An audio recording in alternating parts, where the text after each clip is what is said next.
Salve, galera! Estamos aqui hoje para falar sobre uma confusão que costuma acontecer geralmente perto das eleições, que é esse boato de voto nulo, anula as eleições. Na verdade, esse boato começou principalmente por causa de uma confusão que foi feita num artigo do Código Eleitoral, o artigo 224 do Código Eleitoral, que fala sobre a anulação de mais da metade dos votos, anula a eleição e convoca-se outra num prazo de 20 a 40 dias.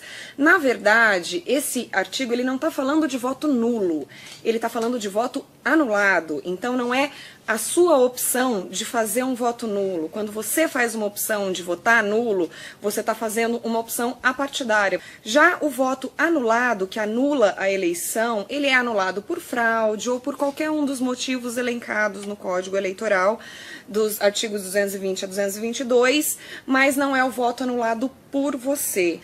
Na verdade, já aconteceu de se anular a eleição por mais da metade dos votos anulados. Por exemplo, quando uma vez, numa cidade de Minas Gerais, o candidato que conseguiu mais de 50% dos votos, ele não era inscrito regularmente para concorrer às eleições. Então, na verdade, as pessoas que votaram achavam que estavam votando num candidato, quando, na verdade, esse candidato não estava concorrendo. Elas não fizeram opção pelo voto nulo. Os votos delas foram anulados por motivo alheio à vontade delas. Aí, sim, foi convocada novas eleições. O que não é o caso de quando você faz a opção pelo voto nulo. Aí o seu voto, tanto nulo quanto branco, não vale. E agora a Marcela vai explicar pra gente qual a diferença entre voto nulo e branco e qual a consequência dessa escolha. Para entender melhor o que foi explicado, eu vou passar alguns exemplos práticos. Então imagina uma eleição que tenha 10 eleitores e temos 3 candidatos, A, B e C.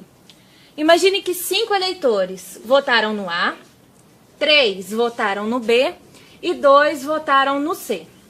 Um total de 10 votos válidos.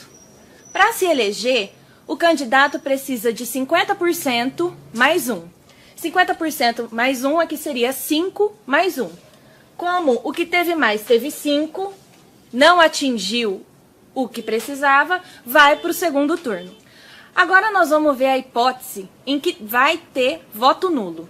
Então, imagine os 3 candidatos, 10 eleitores.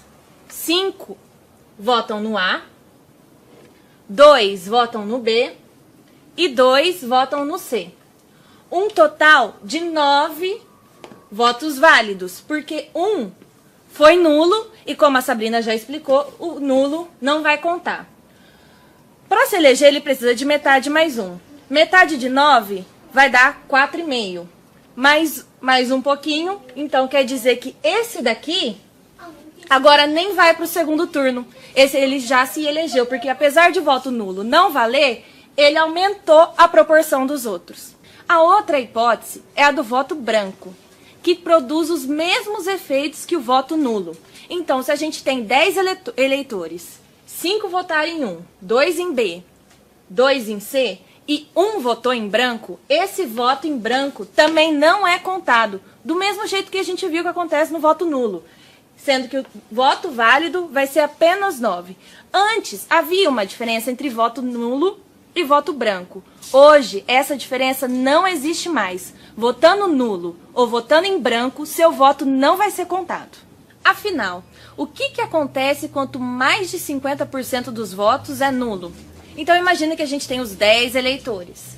2 votam em A, 1 vota em B, nenhum vota em C e 7 votam nulo. Voto nulo, como a gente viu, é voto inválido, não é contado. Então, dos votos, apenas 3 serão válidos. Metade de 3 vai dar 1,5. Quem tiver mais que 1,5 vai ser o eleito, que no caso é o A, que vai ganhar no primeiro turno. Porque voto nulo e voto branco não é contado.